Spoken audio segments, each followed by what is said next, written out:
সূর্যকর রাজ্যের রাজকুমারী অনন্যা। সে শুধু দেখতেই সুন্দর নয়, তার মনটাও ছিল অজানা রহস্য আর রোমাঞ্চের খোঁজে ব্যাকুল।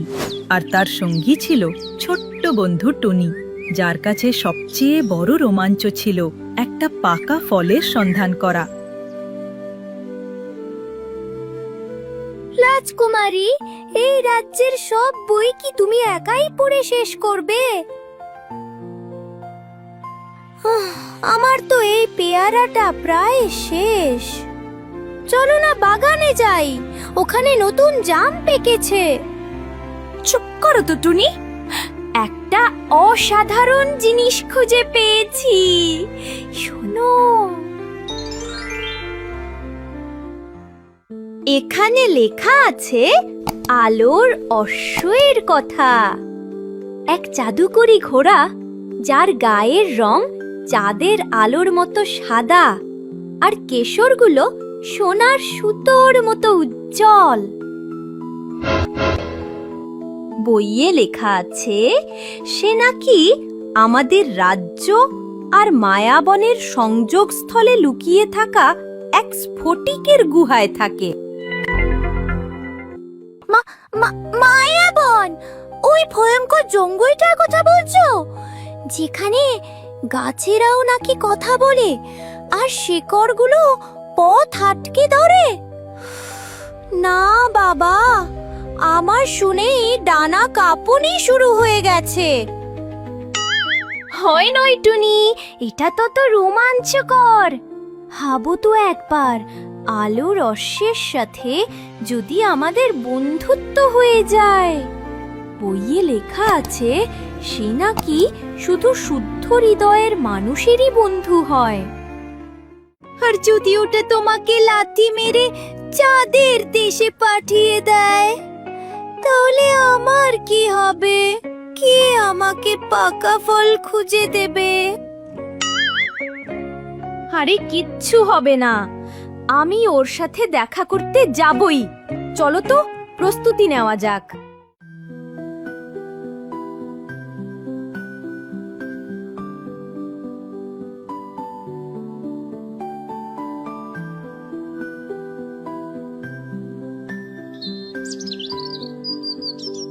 রাজকুমারী অনন্যা তার সিদ্ধান্তে অটল ছিল, কিন্তু মায়াবন শুধু নামেই মায়াবী ছিল না, তার পরতে পরতে লুকিয়ে ছিল বিপদ আর রহস্য। আমি এখনো বলছি, চলো ফিরে যাই। আমার পেটের ভিতর কেমন গুড়গুড় করছে, এটা ভালো লক্ষণ নয়। আরে ভয় পেও না, আমরা তো শুধু বন্ধুত্ব করতে এসেছি। মায়াবন নিশ্চয়ই আমাদের সাহায্য করবে।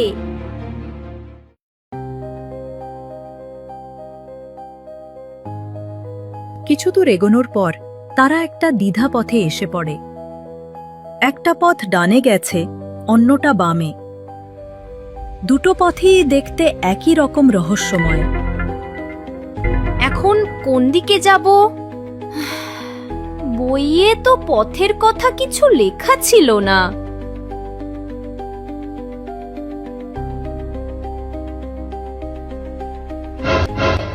দেখেছো, ওরা আমাদের পথ দেখিয়ে দিল। মায়াবন হয়তো অতটা খারাপ নয়। বলেছিলাম না, চলো। তারা বাম দিকের পথে এগোতে থাকে। দৃশ্যটা দ্রুত বদলায়। তারা রঙিন ছাতার মতো বড় বড় মাশরুমের জঙ্গল পার হতে থাকে।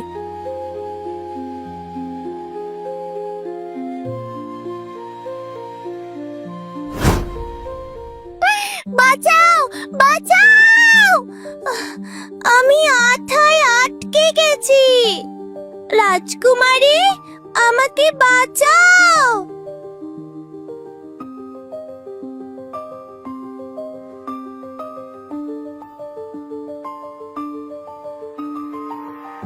কোথায় চলেছ ছোট্ট রাজকুমারী? পথ বড় কঠিন, মন রেখো স্থির। আমরা আলোর রসের খোঁজে যাচ্ছি। আপনি কি জানেন সে কোথায় থাকে? সামনে পাবে এক স্ফটিকের গুহা, সেখানেই পাবে তার দেখা। কিন্তু সাবধান, তার মনে আছে বড় ব্যথা।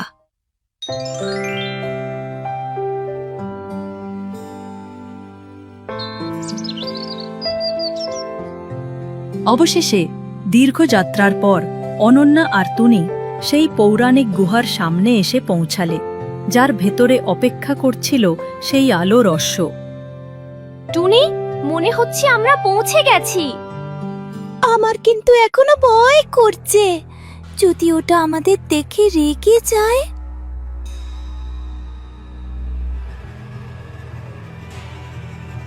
তারা সাবধানে গুহার ভেতরে ঢোকে। ভেতরটা ছিল অসাধারণ সুন্দর। দেওয়ালগুলো হিরে ও পান্নার মতো জল জল করছে, আর গুহার ঠিক মাঝখানে দাঁড়িয়ে ছিল সেই আলো রস্য।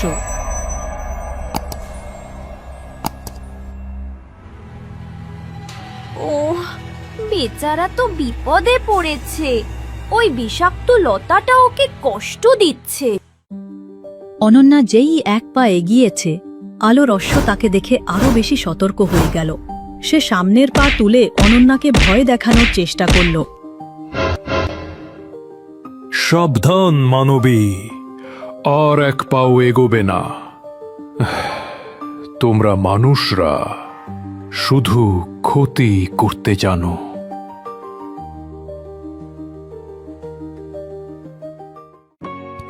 আমি কিন্তু মানুষ নই, আমি পাখি। আমাকে ছেড়ে দিও, আমি খুব স্বাধীন। আমরা তোমার ক্ষতি করতে আসিনি। আমি রাজকুমারী অনন্যা। আমরা শুধু তোমার বন্ধু হতে এসেছি। তোমাকে দেখে মনে হচ্ছে তুমি কষ্টে আছো। আমি কি সাহায্য করতে পারি? বন্ধুত্ব? মানুষ বন্ধুত্বের নামে ছলনা করে। অনেক আগে এক শিকারী বন্ধুত্বের ভান করে আমার গায়ে জালের ফাঁদ ফেলেছিল। এই বিষাক্ত লতা তারই লাগানো ফাঁদের অংশ। আমি সেই শিকারীর মতো নই। সব মানুষই এক। দূর হয়ে যাও আমার সামনে থেকে। অনন্যা বুঝতে পারে যে আলো রস্যের মনে মানুষের জন্য গভীর অবিশ্বাস। সে তলোয়ার বা জাদু দিয়ে নয়, মন দিয়ে এই ভয়কে জয় করার সিদ্ধান্ত নেয়। আমি যদি প্রমাণ করতে পারি যে আমি তোমার বন্ধু, তাহলে কি তুমি আমাকে সাহায্য করতে দেবে? কিভাবে প্রমাণ করবে?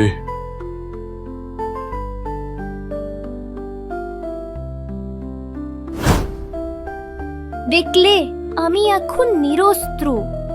আমি শুধু তোমার পায়ের কাঁটাগুলো সরাতে চাই।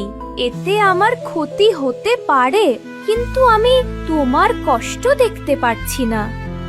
আলো রস্য অনন্যার চোখের দিকে তাকায়। তার চোখে কোনো ছলনা ছিল না, ছিল শুধু দয়া আর ভালোবাসা। ঘোড়াটি কিছুক্ষণ চুপ করে থেকে ধীরে ধীরে শান্ত হয়। তুমি একা নাও রাজকুমারী। যাও রাজকুমারী, তুমি তাড়াতাড়ি কাজ সারো। এগুলো স্বাদ একদম ভালো না। ইয়াক!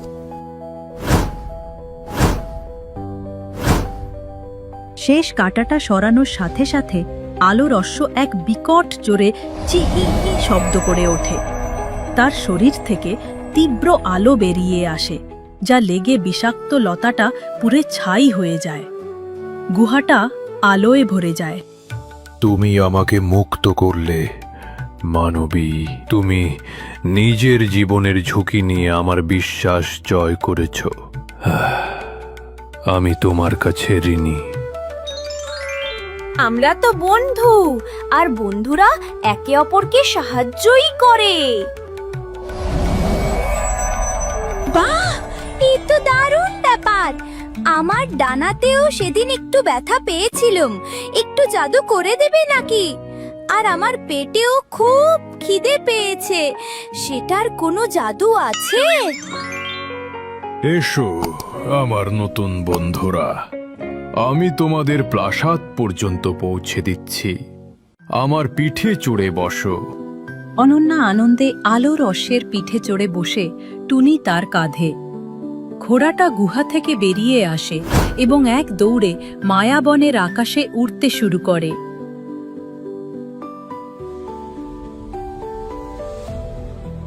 ওয়াও! আমি তো মেঘের ওপর দিয়ে উড়ছি। এখান থেকে পুরো রাজ্য দেখা যাচ্ছে। আজকের দিনটা আমি কোনো দিন ভুলবো না। ধন্যবাদ আলোর অশ্ব। প্রয়োজন হলেই আমাকে স্মরণ করবে রাজকুমারী। মায়াবনের দরজা তোমার জন্য সব সময় খোলা থাকবে। বাবা, কি একটা অ্যাডভেঞ্চার গেল! এখন আমার ভীষণ খিদে পেয়েছে। চলো রাজকুমারী, আজ রাতে কিন্তু 10টা লাড্ডু আমার চাই। নিশ্চয়ই আমার সাহসী বন্ধু, চলো। আর এভাবেই রাজকুমারী অনন্যা প্রমাণ করল যে সত্যিকারের বন্ধুত্ব তলোয়ারের শক্তি দিয়ে নয়, বরং দয়া, সাহস আর বিশ্বাস দিয়ে জয় করতে হয়। যে বন্ধুত্ব গড়ে ওঠে বিশ্বাসের উপর, সেই বন্ধুত্ব হয় আলোর অশ্বের মতোই উজ্জ্বল আর শক্তিশালী। হ্যালো বন্ধুরা, আমাদের গল্পটি আপনাদের কেমন লাগলো তা অবশ্যই কমেন্ট করে জানাতে ভুলবেন না। এমন আরো মজার মজার গল্প দেখতে চ্যানেলটি সাবস্ক্রাইব করে সাথে থাকুন।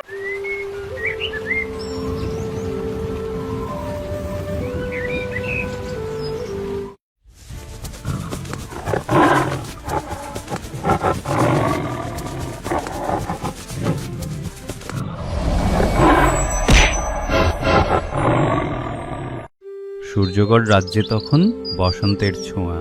রাজকুমারী অনন্যা তার বন্ধুদের সাথে সময় কাটাতে ভালোবাসত। তার সবচেয়ে কাছের বন্ধুদের মধ্যে ছিল কথা বলা পাখি টুনি আর পৌরাণিক আলোর অশ্ব। দেখলে তো আলোর অশ্ব, আজ আকাশটা কি সুন্দর নীল। চলো আজ আমরা সুন্দরবনের দিকে একটু ঘুরে আসি। সুন্দরবন, দারুণ প্রস্তাব। ওখানে কিন্তু খুব মিষ্টি বুনো ফল পাওয়া যায়। আমার ঝুড়িটা একদম খালি হয়ে গেছে।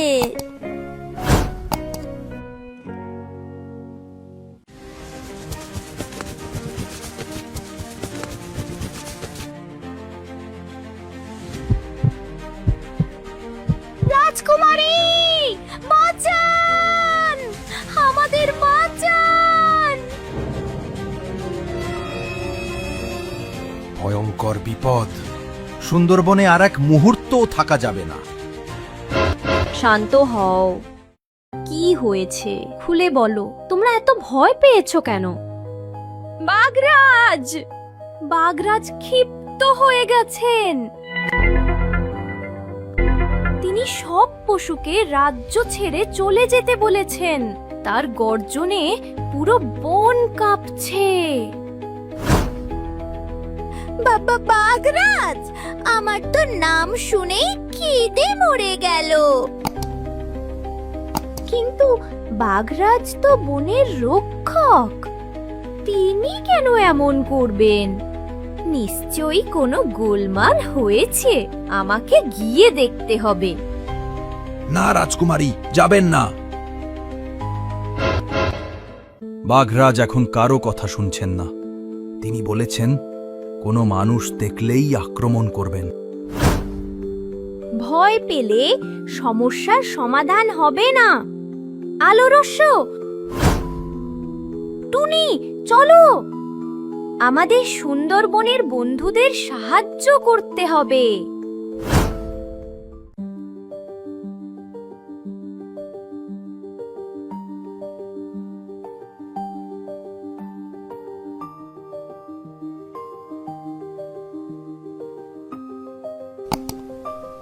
রাজকুমারী অনন্যা যা ভেবেছিল, পরিস্থিতি তার চেয়েও গুরুতর ছিল।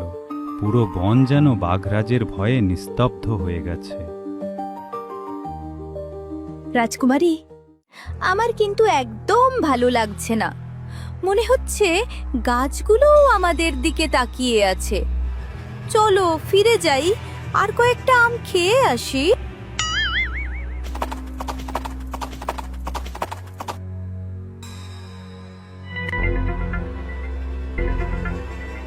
কি হয়েছে? তোমরা এখানে কি করছো?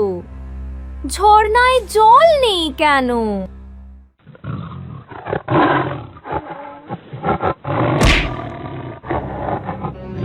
মানুষ, আমার বনে মানুষের কি কাজ?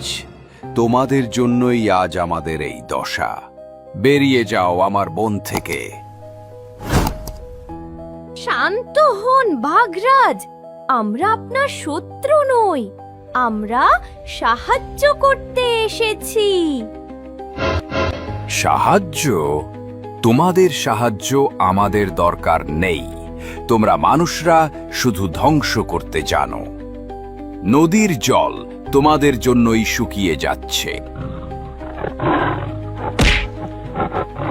বাবা, একটুর জন্য বেঁচে গেলাম। আমার তো হৃৎপিণ্ডটা মুখ দিয়ে বেরিয়ে আসছিল।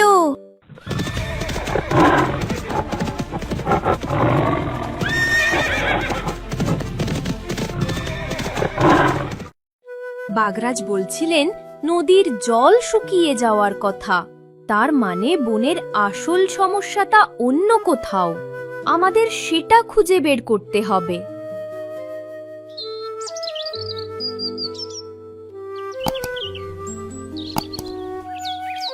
আমি শুনেছি এই বনে বনবুড়ো নামে একজন জ্ঞানী রক্ষক থাকেন।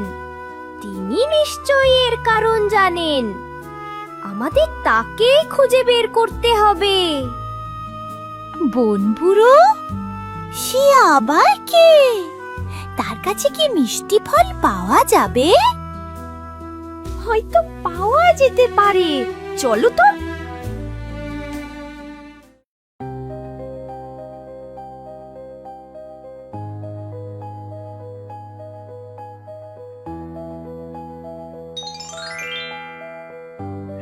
আমি জানতাম তুমি আসবে, রাজকুমারী।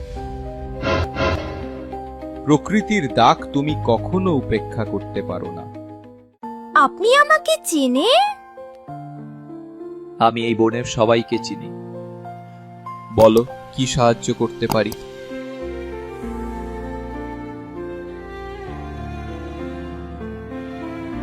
সমস্যাটা আমি জানি।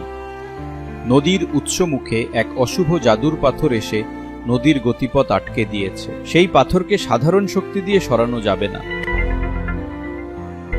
অশুভ জাদুর পাথর? তাহলে তো কাজ শেষ। চলো রাজকুমারী, আমরা পালাই। উপায় একটা আছে। সেই পাথরকে সরাতে পারবে শুধু এমন একজনের স্পর্শ যার মনে কোনো হিংসা নেই, আছে শুধু নিঃস্বার্থ ভালোবাসা।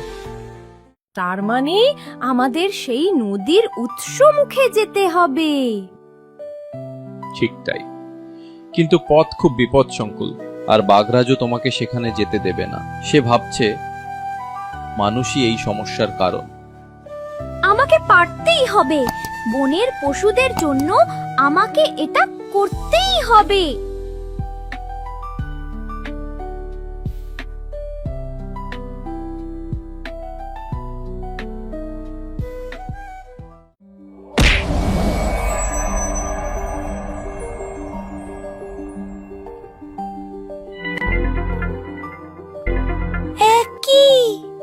এখন আমরা যাব কিভাবে?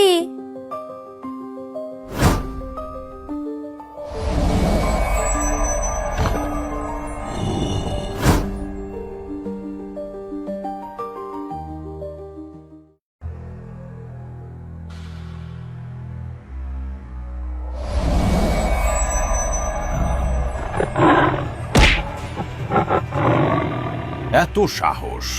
আমার নিষেধ সত্ত্বেও তুমি এখানে এসেছো। এবার তোমাকে আমি ছাড়ব না। বাঘরাজ, আমি আপনার সাথে লড়তে আসিনি। আমি জানি আপনি আপনার প্রজাদের জন্য চিন্তিত। আমিও তাদের বন্ধু। দয়া করে আমাকে একবার বিশ্বাস করুন।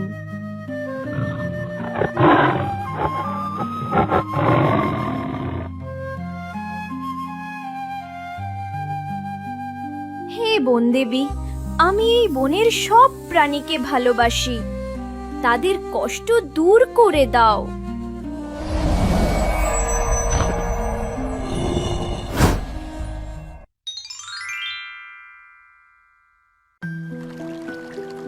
আমাকে ক্ষমা করে দিও রাজকুমারী, আমি রাগের বশে তোমার উদ্দেশ্য বুঝতে পারিনি। তুমি এই বনের আসল বন্ধু। আপনি আপনার প্রজাদের রক্ষা করার জন্যই চিন্তিত ছিলেন। এটাই একজন রাজার ধর্ম। আসুন আমরা সবাই মিলে এই বনের দুলা রাখি। আজকের অ্যাডভেঞ্চারটা কিন্তু দারুণ ছিল। যদিও আমার খুব ভয় লেগেছিল, কিন্তু সবশেষে ভালোই মিটে গেল। এখন প্রাসাদে। আর এভাবেই রাজকুমারী অনন্যা আবার প্রমাণ করল যে রাগ বা শক্তি দিয়ে নয়, বরং ভালোবাসা, দয়া এবং বিশ্বাস দিয়ে যে কোনো সমস্যার সমাধান করা যায়। একে অপরকে বুঝতে পারলেই শত্রু ও বন্ধু হয়ে যায়। হ্যালো বন্ধুরা, আমাদের গল্পটি আপনাদের কেমন লাগলো তা অবশ্যই কমেন্ট করে জানাতে ভুলবেন না। এমন আরো মজার গল্প দেখতে চ্যানেলটি সাবস্ক্রাইব করে সাথে থাকুন।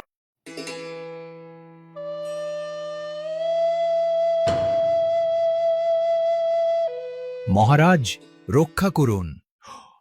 সেই অভিশপ্ত বনে আবার ভূতের হানা দিয়েছে। গত কয়েক রাত ধরে বনের ভেতর থেকে অদ্ভুত নীল আলো দেখা যাচ্ছে, আর এমন করুণ কান্নার শব্দ ভেসে আসছে যে আমাদের বাচ্চারা ভয়ে ঘুমাতে পারছে না। আমার সবচেয়ে মোটাসোটা ছাগলটা ভয়ে দড়ি ছিঁড়ে পালিয়েছে মহারাজ। ওই বনের দিকে গেলেই নাকি আর ফেরে না।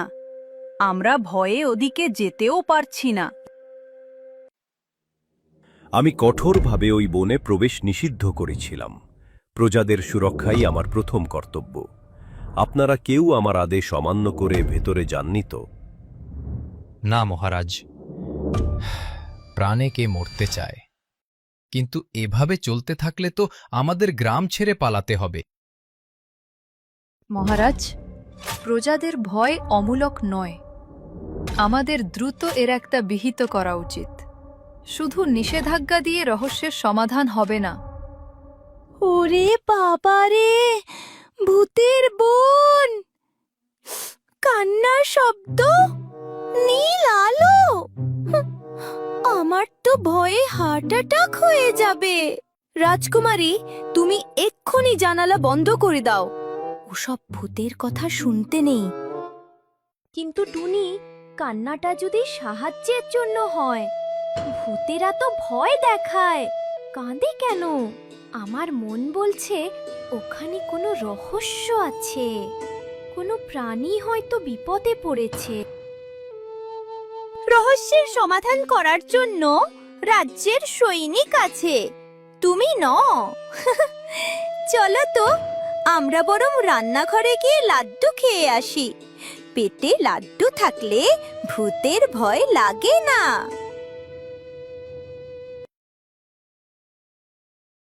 অনন্যা, মা আমার,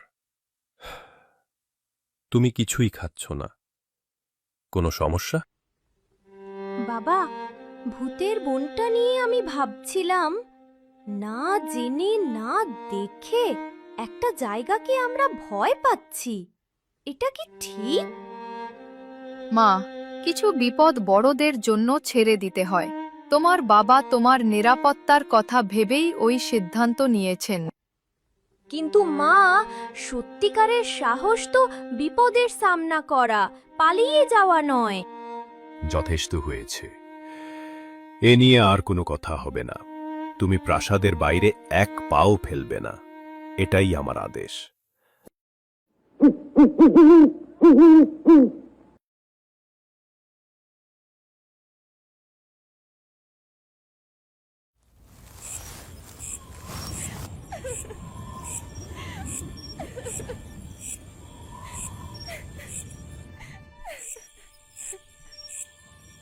তো আলোটা আগের চেয়ে উজ্জ্বল, আর কান্নাটাও খুব কাছের মনে হচ্ছে। কি ব্যাপার, এখনো ভূতের স্বপ্ন দেখছো নাকি? ঘুমিয়ে পড়ো। টুনি, আমি সিদ্ধান্ত নিয়ে ফেলেছি, কাল ভোরে আমি ওই বনে যাব। আমার মন বলছে ওখানে কোনো ভূত নেই, আছে কোনো বিপদগ্রস্ত প্রাণী যার আমাদের সাহায্য প্রয়োজন। কি, তোমার মাথাটা কি একেবারেই গেছে?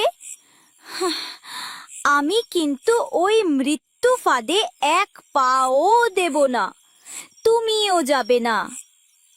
ঠিক আছে, তুমি বরং মহারাজের সাথে রাজসভা সামলিও, আমি একাই যাব। আমি তোমাকে একা ছাড়তে পারলাম না। যদি কোনো ভূত তোমাকে ধরে নিয়ে যায় তাহলে আমার কি হবে? কে আমাকে রোজ পেস্তা বাদাম খাওয়াবে? তাই আমি নিজের জীবন বাজি রেখে তোমার সাথে যাচ্ছি। ভয় পেও না আমার বাহাদুর বন্ধু, আমরা শুধু রহস্যটা জানবো আর ফিরে আসবো। চলো।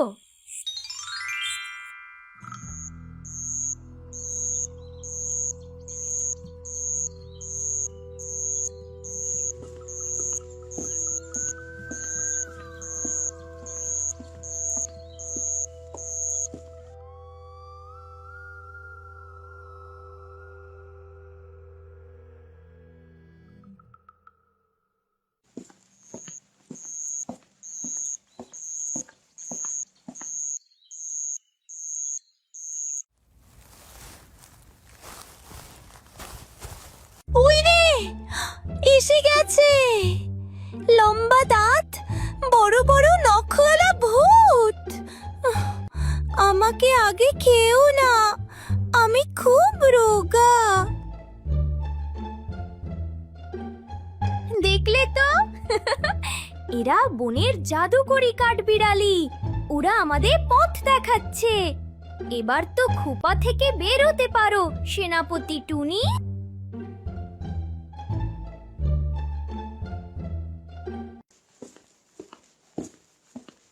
দাঁড়াও, এই সেতু পার হতে হলে আমার জাগাতকির উত্তর দিতে হবে।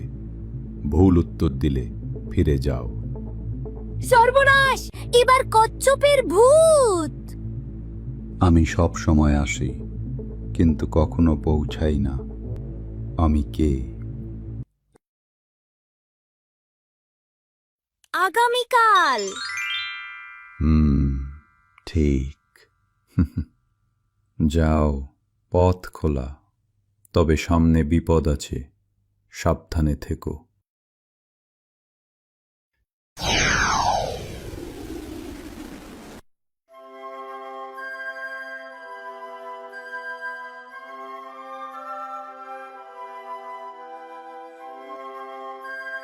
বাহ, কি অসাধারণ সুন্দর জায়গা! এটা তো স্বর্গের মতো। এটা তো জাদুর জল। নিয়ে নাও রাজকুমারী, আমার মন বলছে এটা খুব কাজে লাগবে।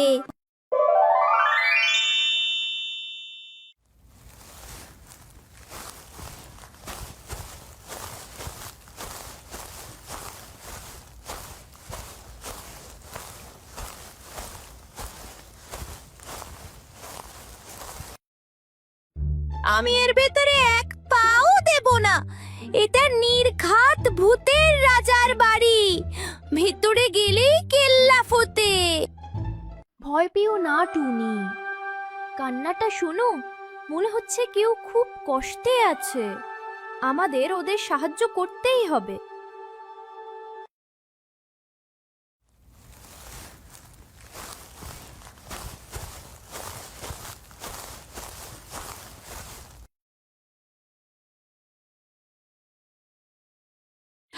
এরা তো ভূত নয়, এরা তো জোনাকি পরী। কি সুন্দর! তোমরা ভয় পেও না, আমি তোমাদের বন্ধু। আমি রাজকুমারী অনন্যা। তোমরা কাঁদছো কেন? আমি কিভাবে সাহায্য করতে পারি? আমাদের জীবনদায়ী মাগাছ মারা যাচ্ছে। এই স্ফটিক ফুলই আমাদের জীবনের উৎস। এর আলো ছাড়া আমরাও ধীরে ধীরে মিলিয়ে যাব। এটা কি? গাছটা এভাবে শুকিয়ে যাচ্ছে কেন? এক দুষ্ট জাদুকর, ছায়া শূন্য, তার কালো জাদু দিয়ে আমাদের মাগাছকে বিষাক্ত করে দিয়েছে। সেই বনের আলো কেড়ে নিতে চায়। আমরা অনেক চেষ্টা করেছি, কিন্তু এই বিষ সরাতে পারিনি। দুষ্ট জাদুকর, আমি জানতাম এখানে কোনো বড় শয়তানের হাত আছে। দাঁড়াও, আমার কাছে হয়তো একটা উপায় আছে।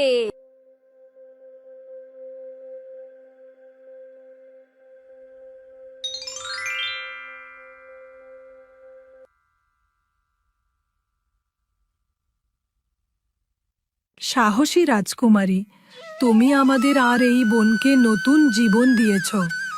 আজ থেকে এই বন আর ভূতের বন নয়, এর নাম ঝিলমিল বন। তুমি এই বনের চিরকালের বন্ধু। এটা তোমার জন্য আমাদের ছোট্ট উপহার। বিপদের সময় এর আলো তোমাকে পথ দেখাবে।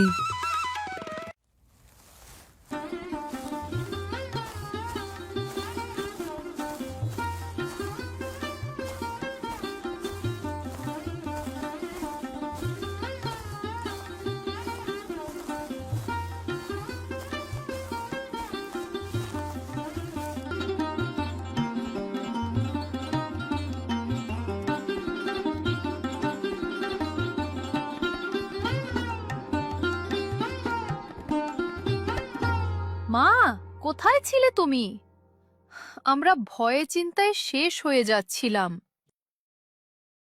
আমার আদেশ অমান্য করার শাস্তি কি হতে পারে তোমার কোনো ধারণা আছে অনন্যা? তোমার কত বড় সাহস! ওরা ভূত নয়, ওরা বিপদে পড়া জোনাকি পরী। ভয় পেয়ে পালিয়ে আসাটা সাহসিকতা নয়। সাহসিকতা হলো ভয়কে জয় করে কাউকে সাহায্য করা। আমি ভুল ছিলাম। আমি তোমার বাবা হিসেবে ভয়ে অন্ধ হয়ে গিয়েছিলাম। কিন্তু আজ তুমি প্রমাণ করেছ যে তুমি শুধু একজন রাজকুমারী নও, একজন সত্যিকারের নেত্রী। তোমার সাহস আর দয়া আমাদের রাজ্যকে গর্বিত করেছে। আমাদের মেয়ে অনেক বড় হয়ে গেছে। আজ আমরা সবাই শিখলাম যে অজানা জিনিসকে ভয় পেয়ে এড়িয়ে যাওয়া উচিত নয়, বরং সাহস ও দয়া দিয়ে সেই রহস্যের সমাধান করা উচিত। সত্যিকারের শক্তি তরবারিতে নয়, সহানুভূতির মধ্যে থাকে। আমি তো প্রথম থেকেই জানতাম আমার রাজকুমারী সেরা। আমি তো একটু ভয় পাইনি।